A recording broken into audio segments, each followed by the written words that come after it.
사실과 자유를 추구하는 이승만 TV입니다. 시청자 여러분 안녕하십니까? 일본군 위안부 문제의 진실 시리즈 강의가 이어지고 있습니다. 오늘의 주제는 조선의 기생 또 한 범주의 위안부입니다. 오늘날 우리 한국인은 대개 19세기까지의 조선시대를 성도덕이 엄격한 성적으로 청결한 사회라고 생각하고 있습니다. 실제 양반가의 여인들이 그러했습니다. 남편이 죽으면 평생 재가를 할 수 없었습니다. 남편이 있는 부인들에게도 정조의 율이 엄격하게 강요되었습니다.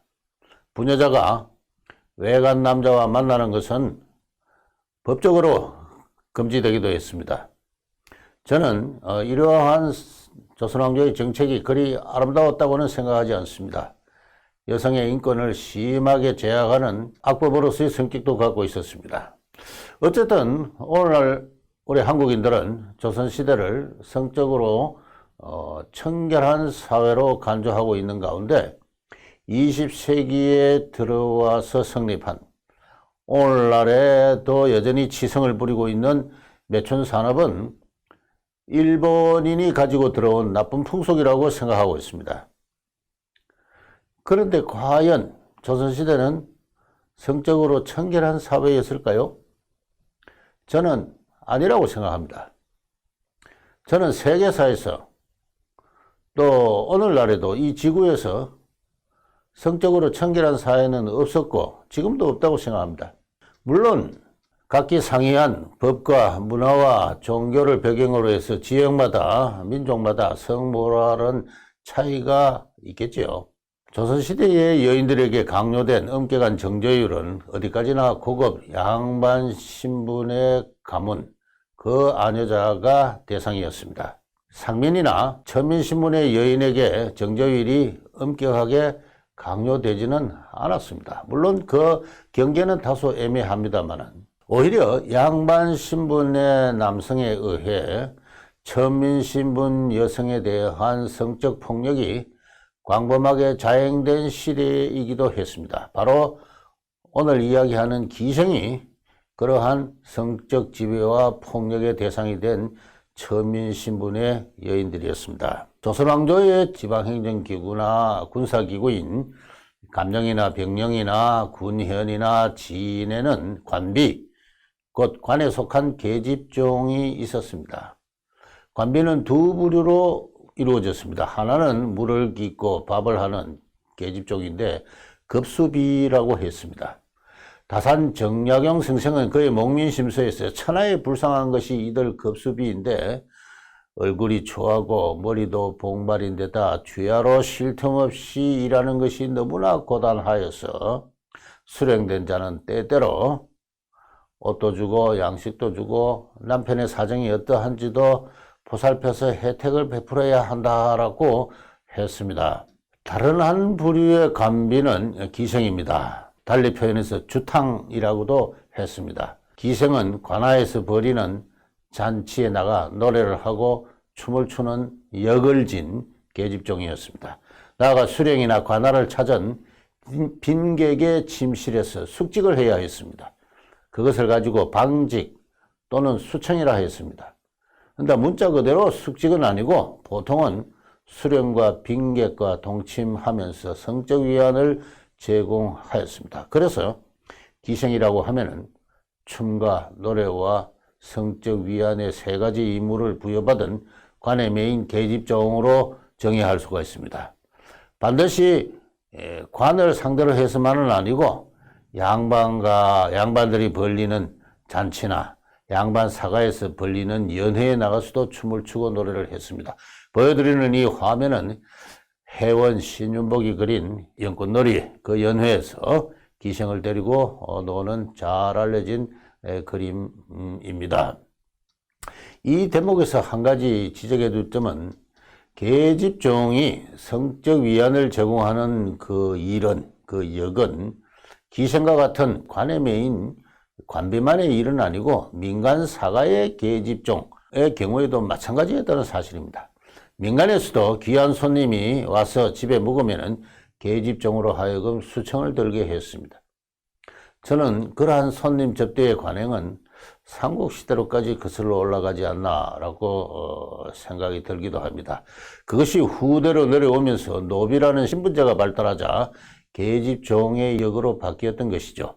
그러한 민간의 오랜 익숙한 관행이 존재했기에 관비에게도 그러한 역이 당연히 강요되었고, 그러했기에 조선 500년 동안 별다른 시비의 대상이 되지도 않고 그 기생제는 이어져 왔던 것입니다. 다시 말해서 조선시대에 들어 그러한 성적 서비스의 역을 계집종이 전담한 게 된 것 더불어 양반 사대부에 아는 자들에겐 아주 가혹한 비인간적인 정조율이 강요되기도 했던 것입니다. 그로 인해서 조선시대는 성적으로 청결한 사회라는 이미지가 생겨났습니다만 그 전체 사항은 제가 이상으로 설명드린 바와 같아서 하천 천민에게는 오히려 관행적으로 성적 폭력이 노골적으로 행사되는 사회로 바뀌었다고 또 이야기해야 할 것입니다. 양반관료가 기생의 성을 어떻게 누리고 지배했는가와 관련해서는 한 가지 구체적인 실정적 기록을 소개하겠습니다. 경상도 울산부에 박치문이라는 양반관료가 있었습니다. 1617년생입니다. 할아버지와 아버지가 무과에 연이어 급제한 무반 가문의 출신이었습니다. 그 역시 1644년 나이 28세에 무과에 급제하였습니다. 이후 1644년 12월부터 1646년 4월까지 1년 5개월 동안 함경도, 회령과 경성으로 올라가 군관으로 근무했습니다. 이후 여러 군현의 수령을 역임한 양반관료로서 한 인생을 살은 사람입니다. 그는 함경도에서 군관으로 근무한 1년 5개월 동안 하루하루의 일기를 남겼습니다. 그는 그 기간에 그와 동침한 기생을 포함한 여인들의 신상 내력을 그의 일기에다 적었습니다. 일기의 제목은 이 보여드리는 화면입니다만, 그런데 이 일기는 원래 박치문의 아버지 박계숙이 함경도에서 마찬가지로 군관살이 할 때 쓴 것입니다. 박치문은 아들로서 아버지 박계숙이 쓴 부북 일기에다가 그의 함경도 군관살이 1년 5개월의 일기를 추가해서 적었던 것입니다. 그의 아버지 박계숙도 군관살이 하는 도중에 그와 접촉한 여인에 관한 정보를 일기에 적었습니다. 또한 박치문 자신은 그 자신뿐만 아니라 그와 동행한 다른 군관들이 어느 기생과 동침했는지도 일기에다 기록했습니다. 이로부터 일기에다가 접촉한 기생의 내력 신상을 기록하면 17세기 전반 양반 군관들의 생활 풍속이었지 않았나 라고까지 이야기해도 좋을지 모르겠습니다. 이 보여드리는 이 표는요, 1년 5개월 동안 박치문과 동침한 그에게 성적 서비스를 제공한 여인들의 일람입니다. 박치문은 울산에서 출발해서 동해안을 따라서 쭉 함경도로 올라갔습니다. 그가 숙박한 곳곳에서 그는 민간의 사비나 계집종이나 관아의 기생과 동침했습니다. 1644년 12월 11일 집을 떠난 지 이틀 뒤의 일입니다. 박치문은 어느 자수댁에서 숙박했는데요. 그 집의 계집종 통진아와 동침하였습니다. 이 아라는 이 전미사가 붙은 것은 나이가 16세 전후의 소녀였다라는 그런 뜻으로 이해됩니다. 기생이 머리를 올리는 것이 대체로 16세 전후이기 때문에 그렇게 추측할 수 있습니다. 군관 신분의 젊은이가 집에 숙박을 하자 좌수 신분의 집 주인이 계집종에게 성적 위안을 제공하라고 명하였던 것입니다. 민간에 그러한 관행이 있었으면 앞서 지적한 그대로입니다. 이하 표 하나하나를 자세히 해설해 드리지는 않겠습니다. 뒤이어 12월 16일 어성현에 이르러서는 주탕, 곧 기생춘일아와 잤습니다. 그날 일기는 숙회는 주탕 매화와 잤다고 했습니다. 이 숙회란 사람은 박치문과 더불어 함경도로 동행하는 언양 출신의 군관이었습니다. 이런 식으로 박치문 일행은 동해안을 따라 북상하면서 각 거울의 기생으로부터 성적 위안을 받았습니다. 12월 30일에는 강릉부에 이르러 기생연향과 같이 잤습니다. 그런데 이틀 뒤 1945년 해가 바뀌었습니다. 1월 2일에는 강릉의 유명한 명기 건리계와 동침합니다. 그때 동행하는 군관 이선달은 기생대향과 사촌은 기생막계와 잤다고 박치문은 적었습니다. 명기 건리계와 동침할 때에 웃지 못할 에피소드 하나를 소개하겠습니다. 남녀의 성적 교섭이 끝난 뒤 건리계가 박치문에게 묻습니다. 이틀 전에 연향과 잤느냐고 물었습니다. 박치문이 그렇다고 하자 건리계가 대성통곡을 합니다. 그러자 그의 어머니와 남동생이 와서 무슨 영문이냐고 묻습니다. 건리계가 말하기를 이 박선달이 이틀 전에 연향이와 잤는데 연향에게 성병이 있지 않느냐. 이제 내가 성병에 옮게 되었다 라고 말했습니다. 그러자 건리계의 어머니가 또 통곡을 합니다. 박치문은 일기에다 적기를 주와 객이 모두 근심하여서 근근히 밤을 새웠다라고 했습니다. 박치문은 아침에 그 집을 나서면서 약값으로 쓰라고 포목 2피를 주었는데요. 쌀 2석이었습니다. 꽤나 큰 화대를 지불한 셈입니다. 나중에 일기에서 박치문이 성병에 옮았다, 고생했다는 기록이 없는 것을 보아서 기생건리계는 그의 어머니와 더불어 연극을 했는지도 모르겠습니다. 하청, 천민의 여성이 살아남기 위해서 벌였던 일인지도 모르죠. 이런 식으로 박치문 일행은 강릉을 거쳐서 함흥으로, 길주로, 명천으로, 경성으로, 부령으로, 회령으로 도착합니다. 도중에 경성에선 별감 정진성의 집에서 숙박했는데 계집종, 그 집의 계집종 율떡과 잤다. 그리고 색이 참으로 아름다웠다. 그렇게 썼습니다. 부령에 도착해서는 사림이란 사람의 집에서 묵었는데 그 집의 딸 향춘과 잤습니다. 그날 동행하는 군관인 공망은 옥선을, 용해는 화선을, 덕영은 늙은 기생 향계를 알았다. 그렇게 일기에다 적었습니다. 드디어 임지 회령에 도착해서는 기생월매를 만납니다. 바로 여기 기생월매가 있는데요. 이 기생월매는 아버지 박계숙을 수청한 배종이라는 기생의 딸입니다. 아버지가 쓴 부북일기에 배종에 관한 이야기가 나옵니다. 그래서 박치문은 배종을 알고 있었던 것이죠. 근데 월매라는 기생을 만나서 내력을 들으니 배종의 딸입니다. 그래서 비감에 젖어서 눈물을 무수히 흘렸다라고 그렇게 일기에 적었습니다. 그리고서는 여지 동숙했다, 함께 동숙했다라고 일기에 적었습니다. 다른 경우와 좀 표현이 약간 달라서 확실치는 않습니다만 아무래도 성적 교섭을 했다는 뜻으로 해석됩니다. 어느 양반 군관의 부자가 아버지와 아들이 변방 기생의 어머니와 딸을 대를 이어서 관계한 것이죠. 임지 회령에서 박치문은 의향이란 이름의 기생아이를 방직기로 배정받았습니다. 가까운 마을에는 의향의 본가가 있고 어머니가 있어서 수시로 찾아와 떡도 해주고 땔감도 공급하고 빨래도 해주곤 했습니다. 박치문이 회령에 머무는 동안 두 모녀는 성의를 다해 박치문을 모셨습니다. 그것이 기생신분의 모녀에게 부여된 역이었습니다. 국가가 부여한 역이었죠. 박치문은 방직비 의향에 만족하지 않고 설매라는 다른 기생과 대수차례 즐기는데 이 설매는 앞서 제가 소개한 월매라는 기생의 조카입니다. 그 지역의 기생들은 그 하나의 친족 집단을 이루고 있었던 것이죠. 왜? 기생이라는 신분은 세습되어야 했기 때문에 그렇습니다. 1945년 7월 박치문은 회령에서 경성부로 임지를 옮기는데 거기서는 향춘이라는 또 다른 방직기를 배정받게 됩니다. 그때 한 가지 또 웃지 못할 슬픈 이야기를 소개하겠습니다. 박치문은 배정을 받았는데 다른 군관은 방직기를 배정을 받지 못했어요. 기생이 모자랐던 것이죠.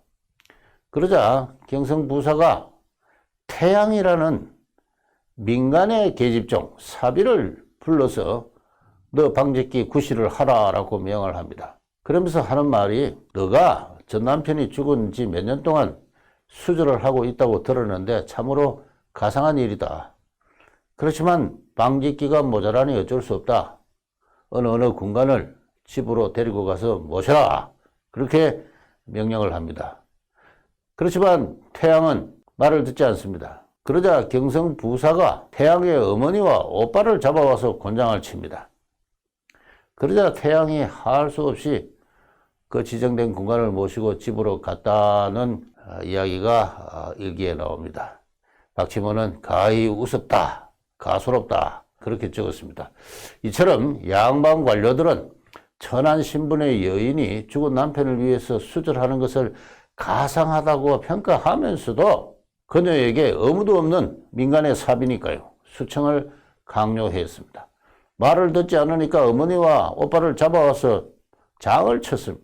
다시 말해서 관의 메인 기생이나 민간의 계집종이나 천한 여성의 성은 그녀의 것도 그녀의 남편의 것도 아니었습니다. 조선왕조와 그의 지배계급 양반 관료의 소유의 다름 아니었던 것입니다. 뒤이어 1945년 8월부터 10월까지 2달간 박치모는 경성부사를 모시고 북방을 순시합니다. 이 보여드리는 이 지도는 이 박치문이 근무했던 곳인데요. 저 멀리 온성군 한반도 최북단 온성까지 순시의 범위가 되었습니다. 그 험한 순행길에서 박치문과 수령은 곳곳에서 현지 기생으로부터 성적 위안을 받았습니다. 명천의 도상에서는 기생 격항과 잤는데 사또는 기생 옥매양과 잤다고 했습니다. 근데 옥매양은 이전에 박치근이 그 지역을 한번 통과할 때 관계한 여성이었습니다. 이 최북단, 이 온성에 도착해서는 민간의 계집종 애생과 잤는데 나이 17세로서 매우 미색이었다고 했습니다. 그 말을 사또가 듣고선 다음날 애생을 불러서 동침을 했습니다. 이런 식으로 양반 관료들은 국방을 위한 것인지 재미를 보기 위한 것인지 북방을 경비하고 있었습니다. 2달 뒤 10월 25일 박치근은 그의 임지 경원부로 돌아왔습니다. 그날 밤 일기는 기생, 향생과 천시 두 아이를 데리고 잤다고 했습니다. 역시 정력이 넘치는 28세의 청년이었던 것입니다. 이후 박치문은 울산 본가로 기양길에 오르게 됩니다. 이상과 같은 이 박치문의 여성 편력을 보면서 저는 여기에 멀지 않은 우리 역사에 또 한 범주의 군 위안부가 있었구나 라고 생각했습니다. 박치문을 읽은 사람이라면 역사가라면 누구도 그 점을 아마 부인하기 힘들 겁니다. 저는 그래서 이 도대체 기생이란 게 어떻게 생겨난 것인가 라는 것을 파헤쳐 보았습니다. 바로 이 책입니다. 그 기생의 역사를 작년 4월에 출간한 세종은 과연 성군인가 라는 책에서 소개하였습니다. 이 보여드리는 이 화면이 바로 그 책입니다. 관심 있는 분은 한번 참조해 주시기 바랍니다. 기생의 역사에 관해서는 통사로선 최초의 책이 아닐까. 비록 대중서의 형식을 빌리고 있지만 저는 대단히 학술적으로 썼다고 자부를 하고 있습니다. 기생의 역사는 신라나 고려시대로까지 올라갑니다. 그렇지만 세습적인 비천신분으로서 관비는 아니었습니다. 고려 기생의 아들은 관료로 높은 자리까지 출세하였습니다. 기생은 천한 신분의 관비이며 기생의 딸은 어머니의 신분을 세습해서 기생의 역을 져야 한다는 법이 만들어지는 것은 조선왕조 세종 때의 일입니다. 그와 같은 역사를 이 책에서 자세하게 썼습니다. 나아가 기생을 군위안부로 규정하고 그 설치를 제도한 사람은 역시 세종이었습니다. 오늘날 한국인이 역사상 가장 위대한 성군으로 위인으로 받들고 있는 바로 이 임금이지요. 이 사진 화면을 모르는 한국인은 아마 없을 겁니다. 세종로에 세워진 세종대왕의 좌상이지요. 한국사를 대표하는 최고의 위인입니다. 근데 과연 그럴까요? 제 책을 한번 일독해 주시기 바랍니다. 1435년의 일입니다. 세종은 박치문이 군관생활한 바로 그 지역, 즉 회령과 경성을 지칭하면서 북쪽 변방에서 근무하는 군사들이 집을 멀리 떠나서 추위와 더위에 고생이 참 많도다. 또한 일용의 잡다한 일을 일일이 해결하기가 어렵다. 이에 기인을 두어서 이 장교와 병사, 사조를 접대하게 함이 이치에 합당한 일이다 하면서 군사를 접대할 기녀를 설치하라고 명을 했습니다. 이후 북쪽 변방 여러 고을에서는 물론 전국 각 고을에 기녀들이 설치되었습니다. 큰 감령이나 군령에서는 기생이 100명이 넘기도 했으며 규모가 적은 고을, 군현에서는 20-30명의 기생을 둠이 보통이었습니다. 박치면의 부북 일기에 의하면 1645년 당시 경성부의 기생이 100명이었습니다. 적극적으로 다 합하면 거의 1만 명에 이르지 않을까 저는 추측을 합니다. 이렇게 생겨난 군사위안제가 다름 아닌 조선의 기생이었습니다. 원래 세종은 변방의 군사를 위안하기 위해서 설치하라고 했는데 어느덧 남쪽 각 고을에까지 수령과 빈객을 위안하는 제도로서 널리 확산되었습니다. 그렇게 된 배경은 제가 앞서 말씀드린 대로 남북을 가릴 것 없이 민간에서 집안의 계집종을 손님의 침실로 들어보내 성접대를 하게 함이 하나의 풍속과 관행으로 정착해 성립해 있었기 때문에 그렇습니다. 그렇게 생겨난 기생제는 18세기 이후 노비제가 쇠퇴함에 따라서 역시 쇠퇴했습니다. 그래도 기록에 의하면 평안도 영변부에서는 19세기 전반까지 30명의 기생이 있었으며 주요 감령과 병령에서도 마찬가지였습니다. 나아가 조선왕조 말까지 기생제는 끝내 철폐되지 않았습니다. 이 보여드리는 이 화면의 네 기생은 1904년 서울에서 가장 유명한 4명의 기생인데 스웨덴 기자 아손 크랩스트라는 사람이 찍은 것입니다. 1894년 갑오 경장으로 이 노비제가 폐지되고 따라서 기생제가 폐지되어야 마땅했으나 실효력은 없는 가운데 왕조 말기까지 기생제는 존속을 했습니다. 노비제를 폐지하자는 주장이 조선왕조 500년간 제기된 적은 없습니다. 마찬가지로 기생제를 철폐해야 된다. 비인간적인 반여성적인 나쁜 제도다. 사회의 도덕에도 심각한 손상이 가해지고 있다. 라는 그러한 주장은 조선왕조 500년간 어느 누구도 제기하지 않았습니다. 왜 기생제는 끝내 폐지되지 못했을까요? 그 조선의 노비제와 기생제를 정당화하는 정치 신학은 어떠한 명분과 논리였던가요? 저는 그 점을 늘 궁금하게 생각하고 있습니다만 아직 그에 답하고 있는 연구자를 알고 있지 못합니다. 어쨌든 저는 조선시대는 성적으로 청결한 사회라는 주장에 대해서 고개를 저을 수밖에 없습니다. 신분적 강제와 더불어 천민 여성에 대한 성적 폭력이 정당화된 사회였습니다. 바로 그로 인해 천민 신분의 경우 단원 부부에 적합한 정조율이 확립되기 힘들었습니다. 계집종의 정조관념이 박약하다. 이와 같은 우리 대중의 선입관념은 그렇게 해서 생겨난 것입니다. 19세기 말 20세기 초의 신소설을 보면은 계집종에 대해서 그렇게 묘사를 하고 있는데 그것은 바로 그 조선 사회의 신분율이 지배체제가 그러한 상태를 조성한 것입니다. 이러한 신분사회가 20세기에 들어와서 시장사회로 바뀌게 됩니다. 성에 대한 신분적 폭력이 상업적인 매춘시장으로 바뀌게 되는 것이죠.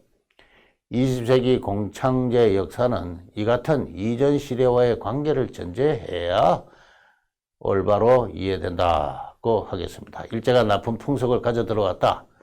그 말도 일면 진실이긴 하겠습니다만 그것만은 아니고 그 이전 역사와의 관계 속에서 이해되어야 할, 분석되어야 할 하나의 역사적 사건인 것입니다. 오늘은 여기까지 하겠습니다. 조선시대에도 우리가 군위안부라고 부르는 범주의 천한 여성들이 장기간 존속했다. 그게 오늘의 강의의 요지입니다. 다음 시간에는 20세기에 들어 공창제가 성립하고 어떻게 펼쳐졌는가 하는 그 문제를 살펴보도록 하겠습니다. 예, 감사합니다.